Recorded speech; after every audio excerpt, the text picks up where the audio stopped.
PTI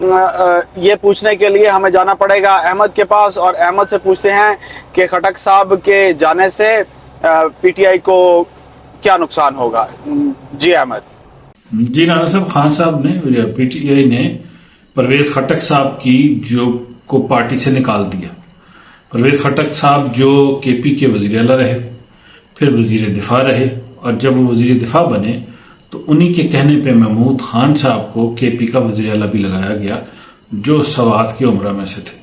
اور ایک function میں جس کی ویڈیو کافی مشہور ہوئی، پھر وہ دوائی بھی گئی، اس میں محمود خان صاحب جو ہے وہ ڈرنک کر کے، یعنی شراب پی کے پروگرام میں پہنچ گئے اور بڑے لڑکھڑاتے قدموں سے پہنچے. پھر ان کو رینجرز کے نوجوانوں نے پکڑ کے پھر وہاں سے واپس لے کے گئے. تو یہ محمود خان صاحب کی صورتحال تھی، اور ان کو لگانے والے پرویز خٹک صاحب، جس کے بعد خان صاحب نے آج ان کو اس لیے نکالا کہ وہ پارٹی کے ورکرز کو پکڑ کے کہہ رہے تھے کہ پی ٹی آئی چھوڑو، پی ٹی آئی چھوڑو. تو ان کے اس حرکت کی وجہ سے پی ٹی آئی نے ان کو نکال دیا.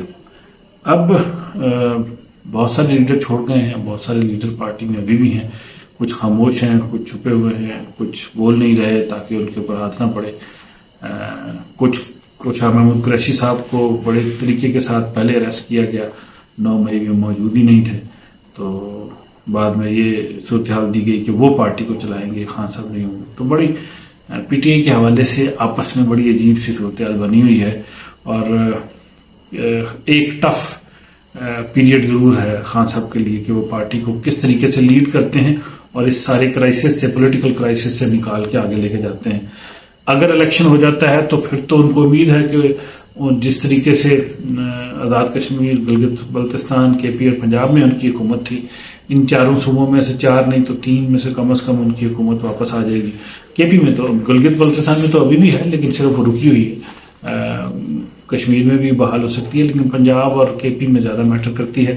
اگر یہ 2 صوبے بھی وہ دوبارہ لے جاتے ہیں صوبائی انتخابات میں تو پھر کافی امپورٹنٹ ڈیولپمنٹ ہو جائے گی ان کے لیے.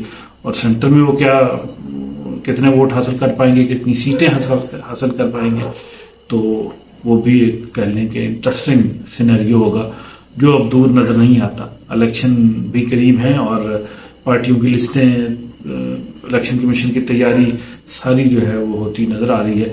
تاہم ابھی بھی کچھ لوگ کونے خدرے بیٹھے ہوئے یہ بات بار بار کہہ رہے ہیں، الیکشن نہیں ہونا، الیکشن نہیں ہونا، الیکشن نہیں ہونا. تو ایک قسم کا ماحول میں کھچڑی ضرور ہے، لیکن اب جتنا وقت گزرتا جا رہا ہے اس میں یہ واضح ہوتا جا رہا ہے کہ الیکشن اب ضرور ہوں. جی رام صاحب. پاکستان کو کل سعودی عرب سے $2 ارب ملے تھے، اور آج متحدہ عرب امارات نے بھی $1 ارب دے دیا، اور ان 2 دنوں میں $300 ارب پاکستان کے اسٹیٹ بینک میں جمع ہو گئے. یہ ایک پری کنڈیشن تھی آئی ایم ایف کے پروگرام کی، اور آج اس پری کنڈیشن کے پورے ہونے کے بعد آئی ایم ایف کا پروگرام بھی سائن ہو گیا. چلتے ہیں احمد کے پاس اور ان سے پوچھتے ہیں کہ عام آدمی کو اس سے کوئی فائدہ ہوگا یا یہ صرف بات چیت اور نمبر گیم ہی ہے. جی احمد. جی رانا صاحب، آج ابھی تھوڑی دیر پہلے آئی ایم ایف نے واشنگٹن اجلاس میں پاکستان کے لیے پروگرام اپروو کر دیا. 9 مہینے کا یہ پروگرام ہے، $3 بلین کی اماؤنٹ ہے. $1.1 بلین ہمیں فوراً مل جائے گا، باقی 2 ریویو اور ہوں گے، جو 1 نومبر میں اور پھر 1 آگے جا کے ہوگا. تو اس میں پھر جو ہے نا باقی رقم بھی پاکستان کو ملنے کی امید ہوگی، اگر پاکستان کی جو اقتصادی صورتحال ہے اس میں بہتری رہتی ہے آئی ایم ایف کے دیے ہوئے ٹارگیٹس کے مطابق. اس سے پہلے آج دن میں یو اے ای نے بھی $1 بلین پاکستان کے خزانے میں جمع کروا دیا. $2 بلین کل سعودی عرب نے دیے تھے، $1 بلین یو اے کی طرف سے آ گیا، تو $3 بلین دوست ممالک کی طرف سے آ گئے. اس سے پہلے تقریباً $3 بلین کے ہی لون ہیں جو چائنا ری شیڈیول کر چکا ہے.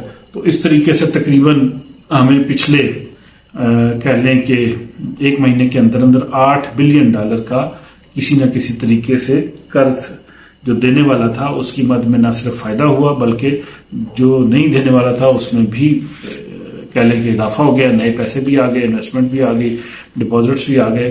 تو یہ مالی طور پہ بہت بہتر رہا آخری یہ ہفتہ تو. اور اس میں بھی اسٹاک مارکیٹ نے بار بار اپنے بیریئر بھی بریک کیے اور پھر ڈالر کی قدر جو تھی وہ بھی واپس آتی گئی، یعنی روپے کی قدر بڑھتی گئی. تو اس سارے سینیریو میں کہہ لیں کہ حکومت کے جانے کا تو تقریباً 1 مہینہ باقی بچتا ہے، 1 سوا مہینہ ہے، لیکن اس میں یہ جاتے جاتے اچھی پازیٹیو خبریں دیکھے جا رہے ہیں. اس سے ووٹس پہ تو شاید اتنا فرق نہ پڑے پی ایم ایل این کے، پی ڈی ایم کے، لیکن یہ ہے ملک کے لیے یہ اچھی خبر ہے. اور اگر ووٹ پہ بھی اچھا فرق پڑ جاتا ہے تو یہ نون لیگ کے لیے خوشائند ہوگا، کیونکہ مین اسٹے تو انہی کا ہے. پیپلز پارٹی کے پاس تو ویسے کافی اسٹرینتھ ہے اور ان کے ووٹ بینک کو اتنا خطرہ بھی نہیں ہے. ریدر انہوں نے جو کراچی میں اسٹریٹجی رکھی ہے اس سے ان کو زیادہ اچھا چانس ملنے کی توقع ہے کہ اگر وہ 2 مہینے میں کچھ اچھی پرفارمنس دے جاتے ہیں تو کراچی سے کچھ سیٹیں نکال گئے تو ان کو اور بھی فائدہ ہوگا. تو کافی کہہ لیں کہ کلوز کمپٹیشن ہوتا جا رہا ہے جیسے جیسے الیکشن کا وقت قریب آتا جا رہا ہے. تاہم اقتصادی طور پہ یہ ہفتہ بہتر رہا اور اچھی خبریں اس میں آئیں. پاکستان کے لیے IMF نے پروگرام بھی اپروو کیا اور سعودی عرب اور UAE سے پیسے آئے، تو یہ کہہ لیں کہ کافی مثبت سینیریو ہے اکانومی کے لیے. تاہم چیزیں فی الحال سستی نہیں ہو رہی، مہنگائی اسی طریقے سے ہے، لوگ اسی طریقے سے پریشان ہیں. جی رانا صاحب. خواتین و حضرات، آج کے اس سیاسی ماحول میں کچھ سوالات پیدا ہوتے ہیں. کیا عمران خان صاحب اگلے الیکشن میں حصہ لے پائیں گے؟ کیا نواز شریف صاحب کی عملی سیاست میں واپسی ہوگی؟ پاکستان کی سیاست میں کسی کے پلس ہونے یا مائنس ہونے کا سلسلہ نیا نہیں ہے، ماضی میں اس کی مثالیں موجود ہیں. سیاستدانوں نے بھی اس پلس اور مائنس کی گیم کو روکنے کی کبھی کوشش نہیں کی. عمران خان صاحب آج جس صورتحال سے گزر رہے ہیں وہ ماضی میں نواز شریف صاحب کے مائنس ہونے پر انتہائی خوش تھے. بہرحال ان دونوں حضرات کا ٹریک ریکارڈ کافی سملر ہے. ہمیں چھانگا مانگا یاد ہے، ہمیں علیم خان تریم خان کے جہاز اور ان کی ATM مشینیں یاد ہیں، ہمیں سندھ ہاؤس بھی نہیں بھولا. نواز شریف صاحب کا مجھے کیوں نکالا سیزن 1 تھا اور عمران خان صاحب کا رجیم چینج آپریشن کا بیانیہ میں اسے مجھے کیوں نکالا سیزن 2 کہتا ہوں. خواتین و حضرات، یہ سلسلہ کب تک چلے گا؟ ہمارے سیاستدانوں میں جمہوری رویے کب آئیں گے اور یہ ایک دوسرے کو برداشت کرنے کی سیاست کو کب پروان چڑھنے دیں گے؟ انہوں نے ایک دوسرے کو برداشت نہ کرنے کے جو رویے ہیں ان کو عوام کے اندر بھی اب انفیوز کر دیا ہے. یہاں تک کہ ابھی آپ دیکھیں کہ ان رویوں کی وجہ سے باہر کی حکومتیں بھی ہمارے سیاسی حکومتوں پر اور ان سیاستدانوں پر اعتماد نہیں کرتی. یہ جو ابھی تھوڑی دیر پہلے ہم پیسوں کی بات کر رہے تھے، یہ چیف آف آرمی اسٹاف کی کوششوں سے پیسے ہمیں ملے ہیں. اور عمران خان صاحب کے دور میں 10 ارب ڈالرز کا جو پیکج تھا وہ جنرل باجوہ نے نیگوشیٹ کیا تھا، جو کہ چائنا، سعودی عرب اور قطر سے یہ پیسے آئے تھے. اور خان صاحب اس بات کو کبھی نہیں مانیں گے کیونکہ ان کے نزدیک تو وہ اچھے آدمی نہیں تھے. بہرحال میں نے جو سوالات اٹھائے، آپ کے پاس اگر ان کا کوئی جواب ہے تو کمنٹس میں لکھیں. آپ اگر میری کسی بات سے اختلاف کرتے ہیں تو وہ بھی کمنٹس میں لکھیں، میں ضرور جواب دوں گا. اور اگر میں کہیں غلط ہوں تو مجھے درست کیجئے، میں اپنی درستگی کروں گا. میں آپ سے اجازت چاہوں گا. اللہ آپ سب کو آسانیاں نصیب فرمائے اور آسانیاں تقسیم کرنا نصیب فرمائے. السلام علیکم.